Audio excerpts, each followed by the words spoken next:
नमस्कार मित्रों, मैं राजीव रंजन प्रसाद। गोस्वामी तुलसीदास ने सीता की खोज कर रहे दंडक वन में भटक रहे श्री राम के वृतांत का वर्णन करते हुए उस स्थान के विषय में लिखा है जहां राक्षस कबंध का उद्धार हुआ। रामचरितमानस में उल्लेख है, संकुल लता विटप घन कानन बहु खग मृग तह गज पंचानन आवत पंथ कबंध निपाता तही सब कही साप कै बाता। अर्थात बहुत से वृक्षों लताओं से युक्त वह स्थान जहां भांति भांति के पक्षी मृग और सिंह थे, उसी मार्ग पर श्री राम ने राक्षस कबंध का जब उद्धार किया तब यह लोक छोड़ते हुए उसने अपने अभिशाप के विषय में बताया। वाल्मीकि रामायण में कबंध वध को विस्तार से वर्णित किया गया है। महर्षि वाल्मीकि कबंध से ही उसके विकराल और विचित्र स्वरूप का भेद कहलवाते हैं कि स एव मुक्तः शक्रो में बाहु योजनामयतो तदा चास्यम चमे कुक्षो तीक्ष्ण दंष्ट्रम कल्पयत सो अहम भुजाभ्याम दीर्घाभ्याम संक्षिप्यास्मिन् वनेचरान सिंह द्वीपि मृग व्याघ्रान भक्ष्यामि समन्ततः।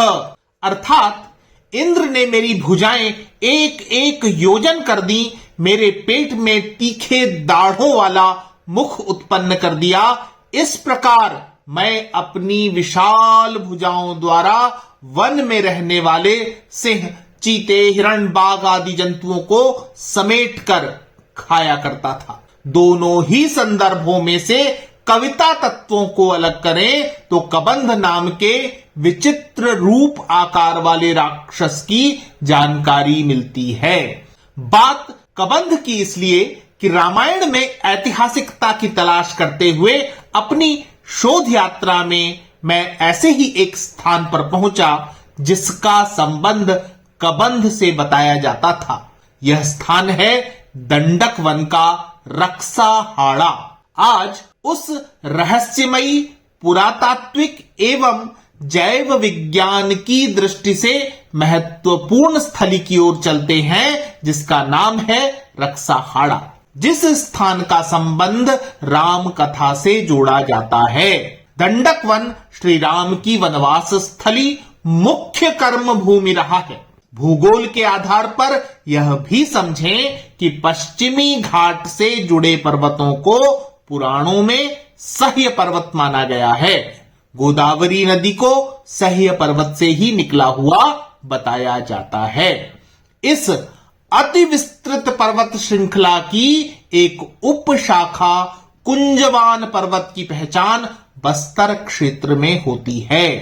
कुंजवान पर्वत पर ही कबंध नामक राक्षस का निवास बताया जाता है। प्राचीन काव्य कृतियों में इसे इंद्रावती तथा गोदावरी के मध्य का क्षेत्र माना गया। इस आधार पर अबूझमाड़ ही कुंजवान पर्वत प्रतीत होता है। अबूझमाड़ विविध पहाड़ियों के समूह के रूप में परलकोट, कुटरू से प्रारंभ होकर नारायणपुर तथा छोटे डोंगर क्षेत्र तक फैला हुआ है। केवल कबंध ही क्यों, विराध, मारीच, खरदूषण और उसकी संपूर्ण सेना आदि अनेक राक्षसों का वध दंडक भूमि में हुआ है। यह तो महाकाव्यों के वर्णन हुए, परंतु क्या इन घटनाक्रमों के कतिपय साक्ष्य भी उपलब्ध हैं? रक्साहाड़ा के विषय में स्थानीय मान्यता है कि वनवास काल में राक्षस सेनाओं और राम लक्ष्मण के मध्य युद्ध हुआ और तब मारे गए राक्षसों की हड्डियों का ढेर यहां लग गया। कतिपय जानकार इस स्थान को सीधे सीधे कबंध से जोड़ते हैं। छत्तीसगढ़ राज्य के नारायणपुर जिले में पहुंचकर यहां से कुतुल की ओर आगे बढ़ते हुए अबूझमाड़ के घने जंगल आरंभ हो जाते हैं।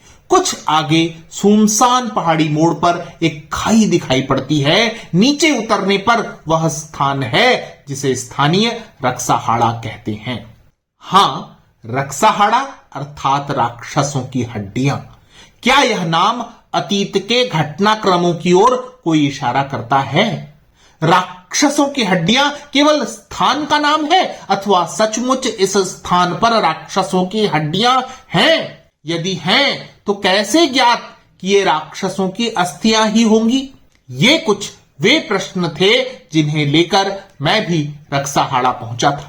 यहां पहुंचते ही गोस्वामी तुलसीदास की वही पंक्तियां स्मरण हो आईं जिनसे इस विषय का मैंने आरंभ किया था, अर्थात संकुल लता विटप घन कानन बहुखग मृगतः गज पंचानन।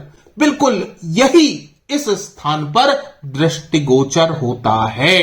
इस पूरे रास्ते के प्राकृतिक दृश्य इतने मनोहारी हैं तथा वन सघन कि वह त्रेता युग हो अथवा वर्तमान ऐसे ही रहे होंगे।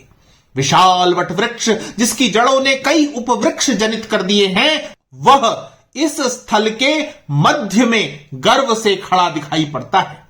एक पर्वतीय टीला जिसके चारों ओर खाइयां, पथरीले प्राकृतिक परिदृश्य और छोटी छोटी गुफाएं दृष्टिगोचर होती हैं।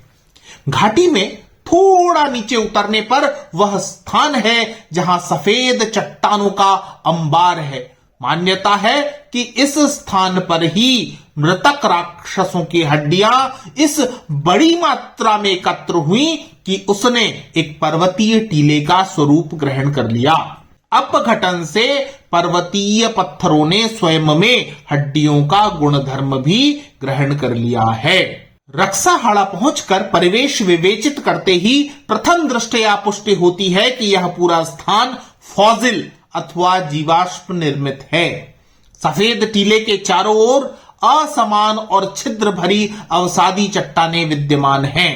पत्थरों को एक नजर देखने भर से उन्हें विभिन्न सामग्रियों का एकत्रीकरण माना जा सकता है, जिसमें हड्डियां निश्चित रूप से एक बड़ा घटक रही होंगी। सबसे बड़ी बात कि इन पत्थरों को जलाए जाने पर उनमें से किसी हड्डी की तीखी गंध भी आती है। यहां पर यह परीक्षण मैंने भी किया है। पत्थरों को आग में जलाने का प्रयास करने के कुछ ही देर बाद उनमें से वैसी ही गंध आने लगी मानो कोई हड्डी जलाई जा रही हो। यह भी रेखांकित करने योग्य तथ्य है कि इस टीले के अतिरिक्त इस प्रकार के पत्थर पूरे क्षेत्र में अन्यत्र नहीं मिलते हैं। इसमें संदेह नहीं कि ये पत्थरों का टीला वस्तुतः जीवाश्म के ढेर ही हैं। रक्साहाड़ा निश्चय ही रहस्यमय स्थान है जो अधिक अन्वेषण के लिए प्रेरित करता है। यह संपूर्ण क्षेत्र प्राकृतिक अवरोधों से घिरा हुआ है। अबूझमाड़ क्षेत्र में ही राकसमेटा अर्थात राक्षस पर्वत नाम की कई पहाड़ियां हैं। एक रोचक पहाड़ी कोयली बेड़ा के जीमर तराई गांव के निकट भी है, जिसके पत्थर भी अस्थियों जैसे ही गुणधर्म रखते हैं। इस प्रस्तुतिकरण के माध्यम से मैं कोई पुरातात्विक साक्ष्य सामने नहीं रख रहा हूं, अपितु जन मान्यताओं और उपलब्ध सामग्री की पड़ताल भर कर रहा हूं। रामायण की ऐतिहासिकता और उसका पुरातत्व एक बड़ा विषय है जिस पर हम अगले कार्यक्रमों में चर्चा करेंगे।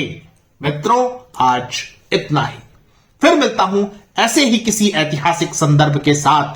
अगर आपको मेरा ये चैनल पसंद आ रहा है तो कृपया इसे सब्सक्राइब करें। आप इस प्रस्तुति को लाइक या शेयर भी कर सकते हैं। नमस्कार।